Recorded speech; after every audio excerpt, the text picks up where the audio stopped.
It's an honor and a pleasure to be joined right now by Gary McCord. By the way, he's going to be on the SiriusXM PGA Tour radio coverage following every round this week for 2 hours, the wrap-up show. Played in more than 400 PGA Tour events, but was an unbelievable analyst for like more than 3 decades on this sport, and he joins us now this morning. Gary, thanks so much for the time today. How you doing? Boys, how's it going? Hello, Doing sir. really well. Really well. Outstanding. Yes.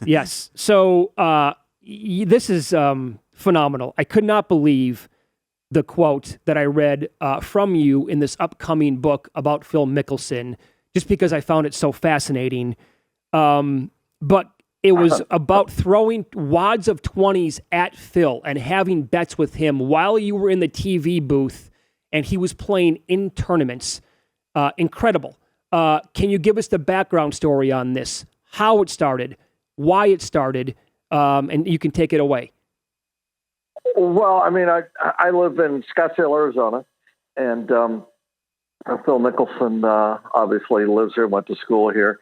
And I first got my introduction to Phil. First time I met him, we were playing, it was a Tucson Open, and we were playing at Star Pass out in Tucson. And I was just starting the back nine. It was getting late in the day.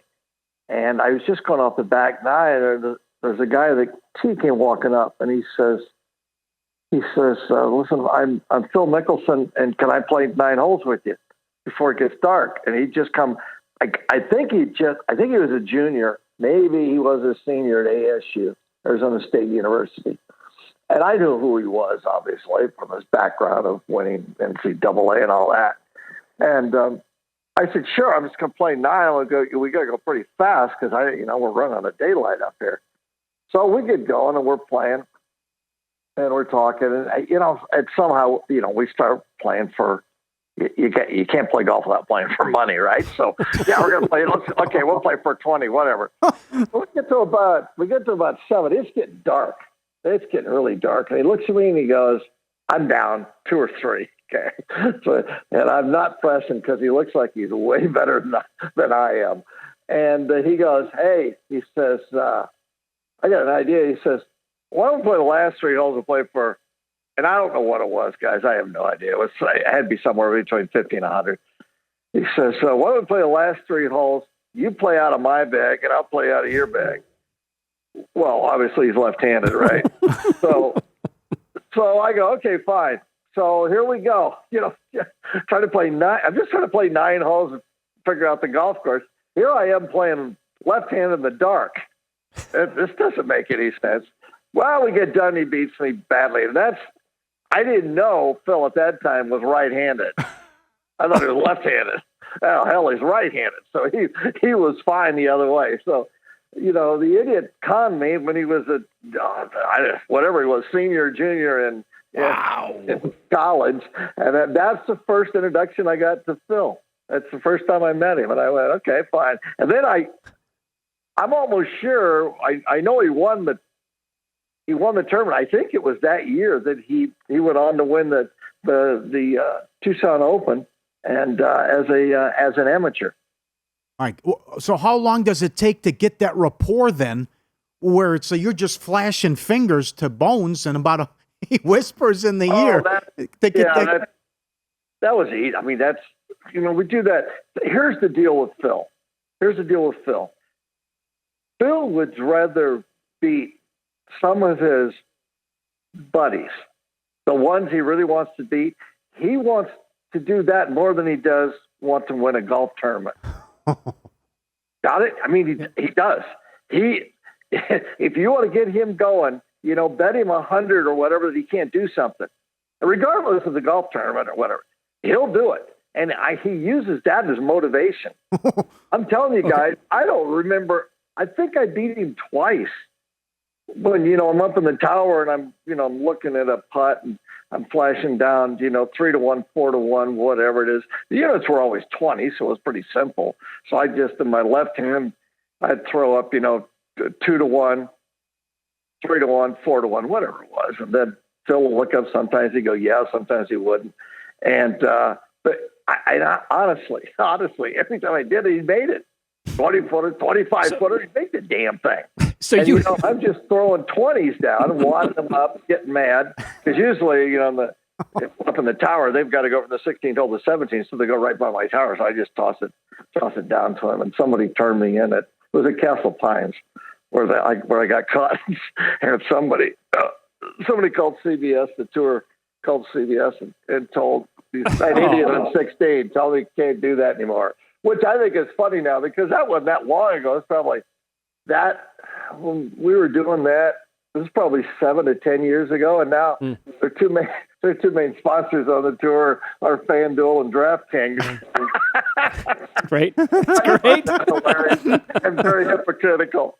Well, we're talking to Gary McCord here. I'm glad you brought that up about Phil. How betting was more important to him because I looked it up, and who knows how accurate this is, Gary, but I did see one report where his career earnings topped $800 million. And it made me think of, the old movie, The Hustler with Jackie Gleason and Paul Newman. Such a great pool and gambling movie. But the infamous line from that movie is, money won is twice as sweet as money earned. So you're telling me that that's definitely true with Phil Mickelson? Drive Phil Mickelson. That will drive Phil Mickelson. He'll... we were trying to remember this one. I know it was a Riviera. We're on the driving range. I'm down there talking to Phil before the tournament there at Riviera.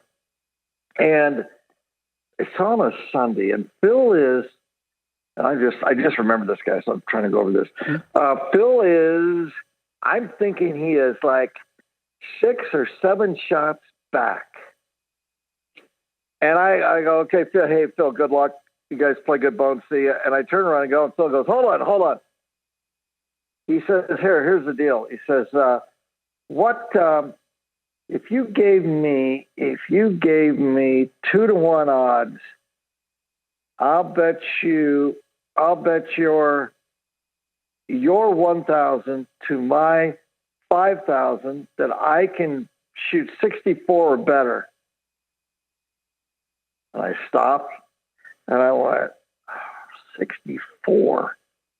64, man, that's a hell of a score at Riviera. And he's got a shot to win the thing. And I'm choking because I'm not going to bet him, right? So Pat Perez was sitting next to him at ball. I said, Pat, you in for half on this if I do it? And he looked at me and goes, hell no, I'm not. And so I didn't take the bet. I'll be damned. I think he shot 64, 65, something like that, the last round. But again, he was using that to motivate himself because there's nothing better than if Phil took, and I don't gamble that much. You play golf, you go out and have some fun, gamble for 20s or 50s or 100s or whatever it is. And for him to take like $5,000 off me, he would jump for joy for 30 minutes just because I got him. Mm-hmm. Not that he won the tournament, but the fact that he beat you out of some money as his buddies, and that's just that's motivation. There's some guys that do that, and they take it to new heights. Because of the cash. So, who else? 2 minutes before we have to break, is there anyone else like that? I mean, is there anyone who needed action like that? A rapport you had with other golfers? No. It was Phil. Phil just kind of the king of that out there, and then he teaches the young kids. Again, there's nothing worse Tuesday than a practice rounder where he's out there putting 50-footers and 80-footers and taking 20, 30 minutes on every green, trying to figure out the golf course. Phil goes out there and they got their money games and they concentrate that way. And they actually, when you're playing for that kind of money, you're actually paying attention. So you're actually playing the golf course as you would in the tournament coming up. Got it? Mm-hmm. Other than just getting around and hitting balls and going, I'm going to hit this. If I miss it to the left of the screen, I got to bump it and run, or I got to flop it or whatever. Now you're actually playing the golf course and going, okay, there's enough money to catch my attention, so I've got to play decent. So it's another way to put some pressure on you to get used to the competition that Thursday through Sunday. Coming up, Gary, I want to ask you about the scene from Tin Cup and where that came from. But again, in like 30 seconds here, is it possible for Phil to play around with outside bets? Oh yeah. Okay. Yeah. Were you the only analyst that would bet with him? Yeah, I think.